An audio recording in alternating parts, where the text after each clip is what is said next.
Hola, mi hermano y mi hermana, que Dios lo bendiga de nuevo. Estamos empezando con la tercera parte de este tema tan importante que tiene como nombre la pandemia y la libertad de conciencia.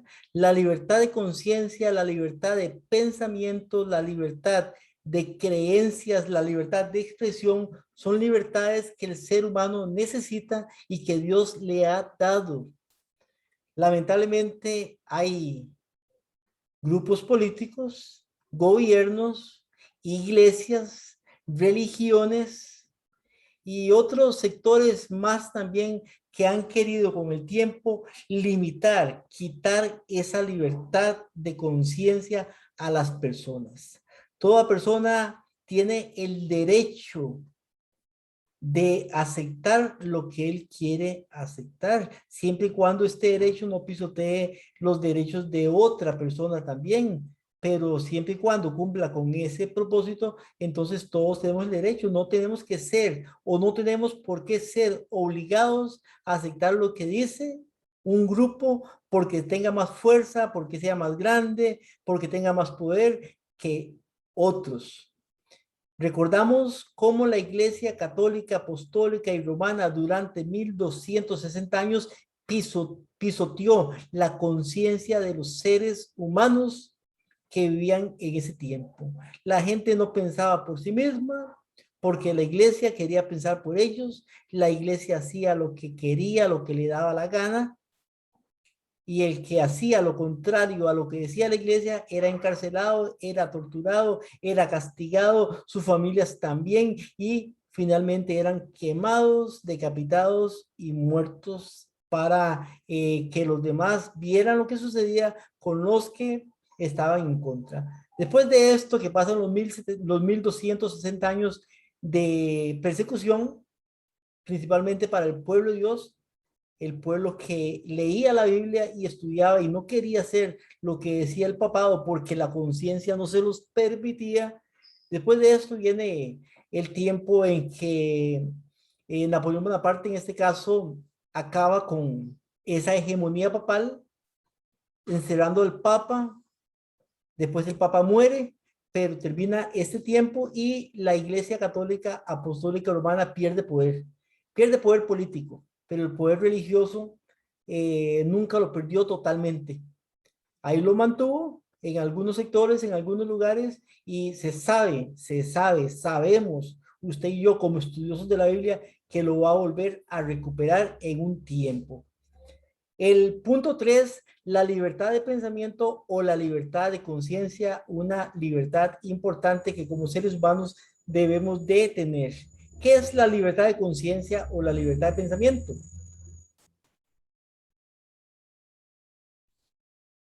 Dice, es el derecho que tiene todo ser humano de conservar su religión o sus creencias, sus bases morales y éticas, o de cambiarlas si así lo desea. Es, en consecuencia, la capacidad del individuo de determinar su forma de vida. O sea, el individuo, la persona, es la que decide su forma de vida, su forma de pensamiento. Y la pregunta entonces sería, ¿se respeta hoy la libertad de pensamiento? Bueno, aparentemente, hermano y hermana, sí se respetaba la libertad de pensamiento, había libertad de expresión, libertad de conciencia, pero vemos hoy en tiempo de pandemia o pandemia, como usted le quiera llamar, vemos en este tiempo cómo la libertad está siendo movida, se está quitando esa libertad con eh, el apoyo de las mayorías de personas, el apoyo del pueblo, el apoyo de la plebe, la gente que es manejable. Entonces viene este problema. La libertad del individuo tiene límites muy claros y muy firmes. La libertad de uno llega en su ejercicio hasta los linderos de la libertad de cada uno de los miembros de la comunidad en que convive. La libertad de unos no puede ni debe ser de imposición o manipulación para la libertad de otros. Muchas veces se ha pisoteado la libertad de pensamiento. La historia lo registra. Para nosotros es indudable que uno de los casos más reconocidos de los poderes mundiales que pisoteó la libertad de conciencia fue la Iglesia Católica con sus papas a la cabeza durante los 1260 años de hegemonía papal. Cárcel, torturas, asesinatos fueron solamente una parte de los castigos para imponer su criterio y sus creencias sobre las demás personas. Los Estados Unidos de Norteamérica, en su inicio como una nación, pusieron leyes para proteger la libertad de culto, la libertad de pensamiento, la libertad de religión, la libertad de expresión, para que no se volviera a suceder lo que sucedió con el papado en ese pasado histórico. Recordemos que en sus inicios Estados Unidos ponen los 10 derechos o las 10 enmiendas. La primera enmienda habla sobre estas libertades. ¿Qué dice la primera enmienda de los Estados Unidos? Y hablo de los Estados Unidos de Norteamérica porque sabemos que proféticamente Estados Unidos juega un papel importante en la historia cronológica y en la historia futura de la humanidad, junto con el papado. Por eso tomamos en cuenta a los Estados Unidos. Latinoamérica lamentablemente es un continente, no podría decir porque no, pero lo que es una parte del continente americano, una parte muy, pero muy católica en este caso.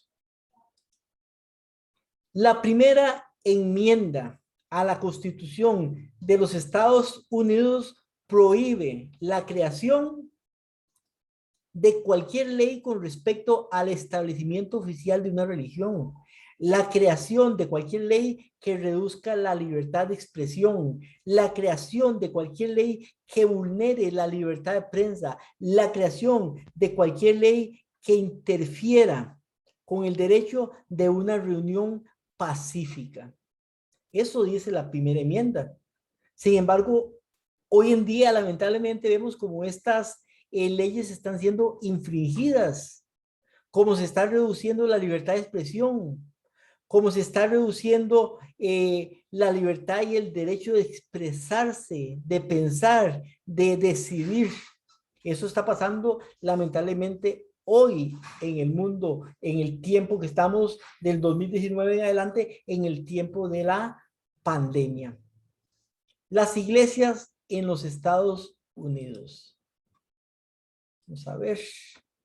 El Congreso de los Estados Unidos no puede hacer ninguna ley que tenga que ver con religión, ni tampoco puede prohibir la libre práctica de la religión. Además de esto, la primera enmienda garantiza ciertos derechos civiles como la libertad de expresión, la libertad de prensa, el derecho de reunirse pacíficamente y de solicitar al gobierno que se les haga justicia en caso de alguna injusticia.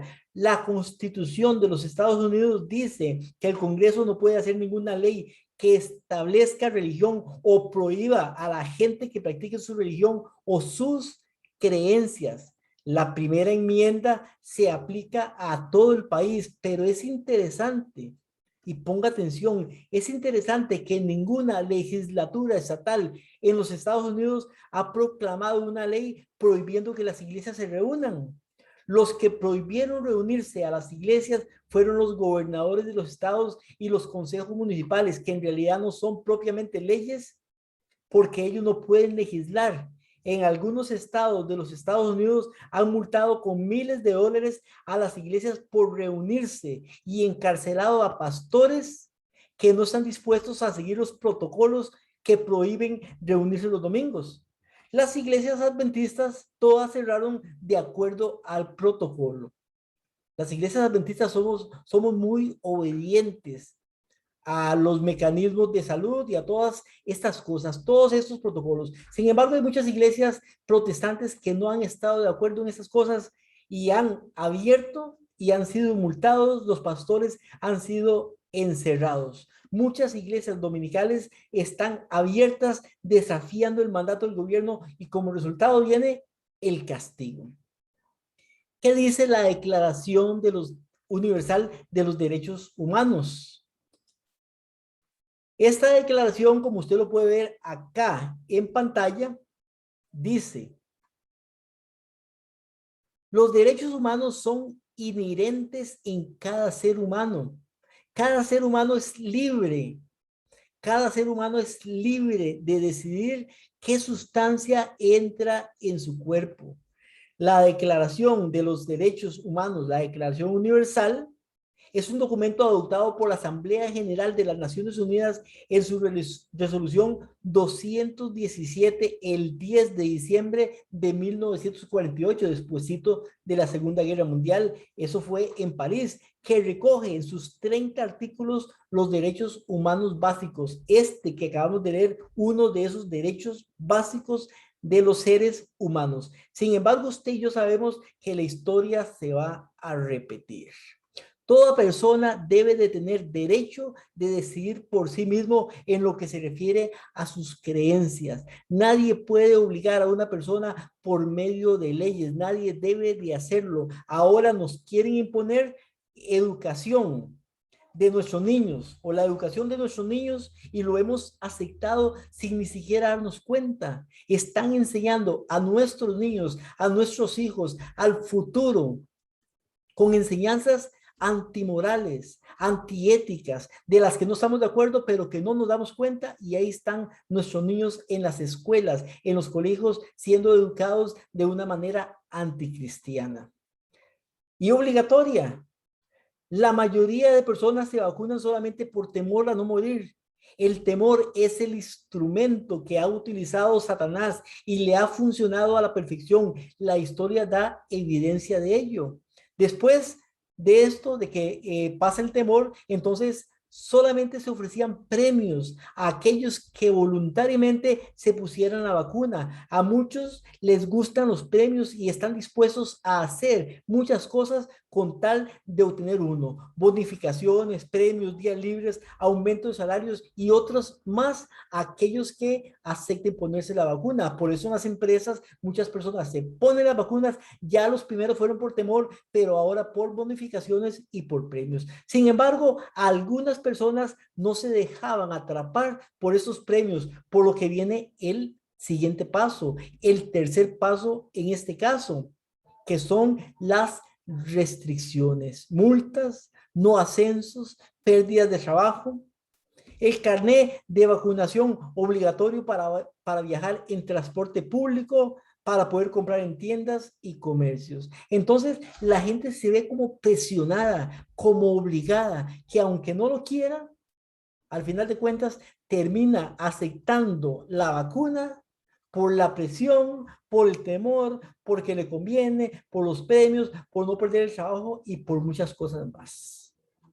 Pero siempre hay personas que están en contra y siguen rebeldes ante este hecho. Lo peor está por llegar. Con esto viene la lucha por la libertad.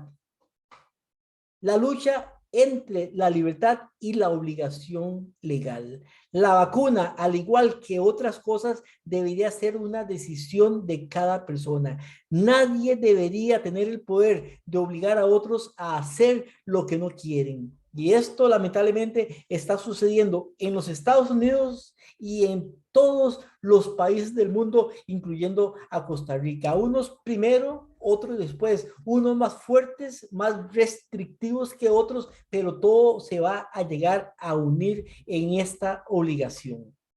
Si todo sigue así, pero Dios va a intervenir, hermano y hermana, y yo estoy seguro de que va a intervenir para que esto que está sucediendo pare.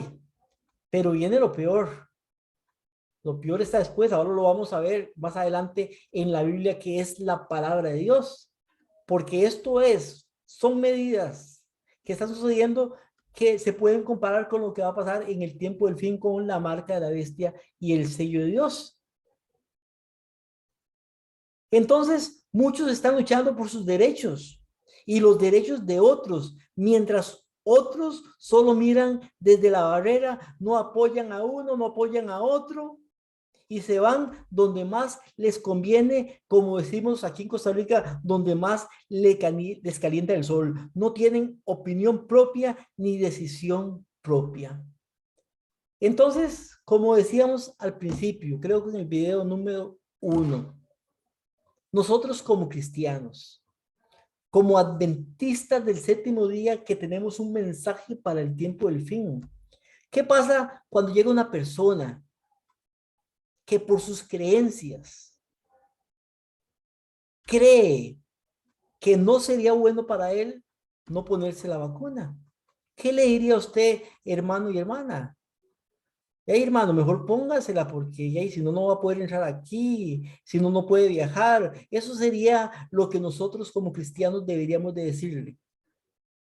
La libertad de conciencia no puede ser forzada, no puede ser obligada. ¿Cómo podemos decirle o aconsejarle a una persona esto? Pero, ¿cómo podemos decirle lo contrario cuando nosotros también estamos aceptando estas cosas? Porque no tiene que ver nada con el día del sábado, con el domingo, porque no es una ley dominical. Entonces, hey, una vacuna más, una vacuna menos, ¿qué importa? Me la pongo, de todos modos quiero ir a viajar a los Estados Unidos, allá y acá, entonces necesito ponerme la vacuna. ¿Me conviene? Entonces lo hago. Pero no todos tampoco. Porque lamentablemente hoy en día en nuestra iglesia hay división. Hay división en muchas cosas, muchas, pero muchas cosas, y usted lo sabe. En eso también hay división. La mayoría en nuestra iglesia está neutra, y la mayoría no está neutra, más bien la mayoría aceptan las restricciones, las medidas restrictivas de una manera amena, tranquila, felices, y la vacuna también. Hermanos que se vacunan una, dos, tres veces, pero a veces no estudiamos, hermano y hermana, y no nos damos cuenta de lo que está sucediendo, lo que el diablo quiere hacer con este medio, con esta vacuna, de poder ver el comportamiento del ser humano ante esta crisis. ¿Cómo somos? ¿Somos manejables? ¿Somos pasivos, sumisos? No nos rebelamos contra nada. Tampoco digo que la rebeldía sea buena, pero debemos de estudiar, debemos de asegurar nuestros pasos y debemos también como cristianos de luchar por la libertad de conciencia de las personas. Los derechos humanos son inherentes en cada ser humano. Cada ser humano es libre de decidir qué sustancia entra a su cuerpo. El que quiera vacunarse, hermano y hermana, tiene todo su derecho de hacerlo. Tiene todo su derecho. Usted no se puede molestar por una persona porque lo haga. Pero el que no quiera vacunarse tiene todo su derecho de no hacerlo también. Esperamos, hermano y hermana, que podamos avanzar. Aquí terminamos esta parte. Seguimos con una parte muy importante que es el punto 4. ¿Tiene la Biblia algo que decir acerca de esto, al respecto? Y sí lo tiene que decir. Por eso esperamos que usted pueda ver con nosotros también este punto 4 de este tema tan importante, la pandemia y la libertad de conciencia. Que Dios lo bendiga, hermano y hermana.